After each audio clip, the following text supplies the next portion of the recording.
Nah, di sini pentingnya saling minta maaf karena dalam kebaikan kita pasti ada kesalahan. Ketika karir kita baik di pemerintahan maupun di kampus, pasti dengan sendirinya ada yang agak tersingkirkan. Meskipun itu sudah hukum alam, tapi apapun itu kita harus minta maaf. Makanya banyak, saya sering cerita berkali-kali, dulu itu ada dua nabi yang seangkatan, itu luar biasa debat ilmiahnya, tapi debat baik. Mulai dulu ya ada polemik itu ya mulai dulu ya ada. Yang Nabi Yahya itu suka berkawan orang-orang soleh. Kalau ditanya kenapa kamu berkawan orang-orang soleh, ya enak lah, karena berkawan orang soleh. Yang Nabi Isa sering berkawan orang-orang yang nggak jelas. Ditanya kenapa anda suka berkawan orang-orang yang nggak jelas, innama ana tabibun udawil mardo. Nabi dan kiai itu ibarat dokter, ya tentu menyembuhkan yang sakit. Kalau anda seorang dokter pasti neliti daerah-daerah pandemi, masa neliti daerah sehat? Nah, jadi dulu bapak wasiat ke saya gitu, kau nak jadi kiai kok bengkel, jadi kiai itu kayak bengkel, kalau nggak siap dadani orang nggak jelas ya jangan jadi kiai gitu. Itu ya, tapi kan masalahnya kita sendiri solehnya pas-pasan, takut terkontaminasi. Jadi yang jelek bukan jadi baik, kita yang baik jadi jelek. Nah itu kan mulai dulu ya polemik, sejauh mana kita punya kekuatan untuk tidak terpengaruh yang negatif. Yang negatif terpengaruh kita menjadi positif. Jadi ini cerita-cerita sawalan bahwa dalam kebaikan kita itu ada kesalahan, maka kita tetap istighfar, tetap saling minta maaf.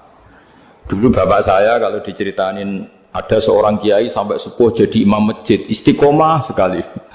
Dulu bapak saya itu guyu, ya istiqomah, tapi wong liya terus ra iso dadi kader. Jadi calon-calon kiai ini sudah putus asa karena nggak pernah punya kesempatan jadi imam. Jadi di balik istiqomah itu ya ada memahjubkan orang lain.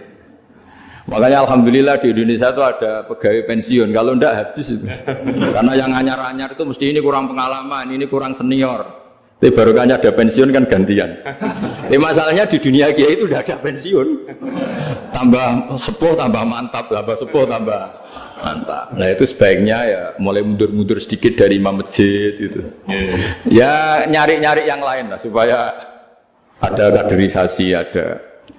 Jadi intinya itu di balik kebaikan yang kita lakukan pun itu ada masalah sehingga kita butuh istighfar. Di sini pentingnya dawuhnya para wali-wali, dulu ada istilah wastighfaruna yahtaju ilal istighfar. Ketika kita minta maaf, sebetulnya minta maaf sendiri itu butuh minta maaf lagi. Minta maaf lagi itu butuh minta maaf lagi.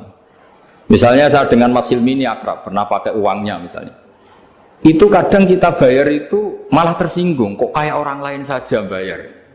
Minta maaf juga gitu, kalau kamu punya teman akrab, terus minta maaf resmi itu tersinggung. Kayak wong liya ae jaluk sepuro. Jadi kadang di sepuro itu malah masalah. Itu kan sama, kamu punya teman akrab terus kalau mau main, assalamualaikum, sakit masuk nopo boten, angsal boten, boleh nggak main, itu mesti teman kamu tersinggung, kok kayak orang lain saja. Artinya ketika anda merasa benar karena protokoler ketika masuk ke teman, ternyata itu salah, teman kamu maunya nggak protokoler karena sudah akrab. Tapi ketika kita merasa akrab, ternyata selonang-selonang dianggap problem, kita tidak pernah tahu. Nah di sini kata ulama-ulama, minta ampun itu kebutuhan manusia karena dalam kebaikan kita pasti ada kesalahan. Makanya disebut wastighfaruna yahtaju ilal istighfar. Kita selalu diajari Rabbana zalamna anfusana, ya Allah kita ini selalu mendolimi diri kita sendiri. Jadi saat kita baik pun ada unsur kesalahan. Yaitu tadi, kalau anda jadi orang pasti ada yang termahjubkan. Kalau anda kiai besar atau profesor atau pejabat turun ke bawah, ya kalau gubernur turun terus ya bupati gak jadi bintang kan? Kalau saya kiai besar misalnya turun terus ya kiai kampung itu ya sekasian. Saya pernah diundang Manakipan tidak datang itu kiai kecil bilang matur nuwun Gus gak teko, aduh iwake gak untuk saya katanya. Barokahnya saya ada. Itu lucu ya, matur nuwun betul. Matur nuwun Gus jenengan gak dugi jadi. Akhirnya jatah besarnya untuk saya. Nah, tapi yang punya rumah komplain. Gus tak udang ora tau teko pepe aku wong cilik. Aduh. Nah ini saya harus mendahulukan versi Sohibul Bait yang punya rumah apa versi Kiai yang termahjubkan. Artinya pilihan apapun saya harus istighfar karena ada saja unsur salahnya. Ya makanya ini kan, makanya ya saya minta UGM juga sering undang saya terus, nanti dikira karena kampus besar Gus Bak mau juga keliru lagi. Kalau 1-2 kali mungkin boleh, kalau keseringan ya gak boleh, nanti itu dikira saya maunya hanya sama kampus besar, padahal saya sama RT ya sering datang juga. Nah ini yang terakhir saya bacakan teks otoritatif sebagaimana janji saya. Kata Rasulullah SAW di sebuah hadis, ini terakhir nanti supaya nggak lama-lama, saya juga punya wadhifah. Ada orang itu punya hutang itu ya hutang, memang hutang. Singkat cerita orang itu tidak bisa bayar sampai akhirat. Dan aturannya Allah, orang yang punya hutang tidak bisa bayar ini harus diaudit, harus diselesaikan di akhirat. Kalau tidak bisa diselesaikan di dunia, diselesaikan di akhirat. Walhasil akhirnya di akhirat itu ditagih dan tidak mampu bayar. Karena di akhirat sudah tidak ada kredit, tidak ada ATM, tidak ada apa saja. Terus kata Allah, solusinya kebaikan kamu dikasihkan yang ngutangi. Ternyata kebaikan dia tidak cukup juga. Bayarnya apa? Kejelekan yang ngutangin dikasihkan yang utang. Kayak apa celakanya? Kebetulan yang ngutangi salahnya banyak, ini kan repot. Tapi Allah itu tidak suka kalau ada orang mukmin yang satu saudara kemudian masuk neraka karena saudaranya ini.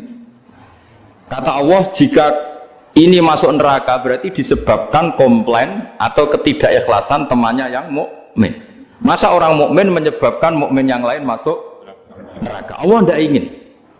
Makanya diantara nikmatnya beragama itu ukhuwah, persaudaraan. Baik persaudaraan atas nama iman atau atas nama kebangsaan atau atas nama kemanusiaan. Akhirnya si yang ngutangi ini tadi, jangan dibahasakan kreditur, nanti kita kayak bangunnya yang ngutangin nanti. Ya bahasa gampangnya yang ngutangin, karena tidak semua orang ngutangnya sama bank. Sama Allah ditunjukkan satu surga yang luar biasa. Nanti tak baca teks Arabnya ya supaya dapat berkahnya bahasa Arab. Terus saking mewahnya surga itu, si yang ngutangin tanya, ya Allah itu untuk Nabi siapa?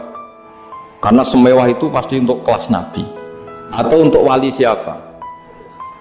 Katanya, terus kata Allah, sabda Allah, untuk siapapun yang mampu membeli. Lalu siapa yang bisa membeli surga semewah itu? Kamu bisa. Terus dengan apa ya Allah? Kamu mengampuni teman kamu itu, kamu bebaskan dari utangnya. Nanti tak kasih surga itu. Terus akhirnya sama Allah, kata orang itu, ya Allah saya bebaskan. Ya sudah, kamu berdua masuk surga. Karena Allah tidak ingin ada kasus aneh. Dua orang mukmin ini kan bersaudara. Masa bersaudara kemudian yang satu menjadi penyebab masuknya neraka karena ini tidak mau memaafkan.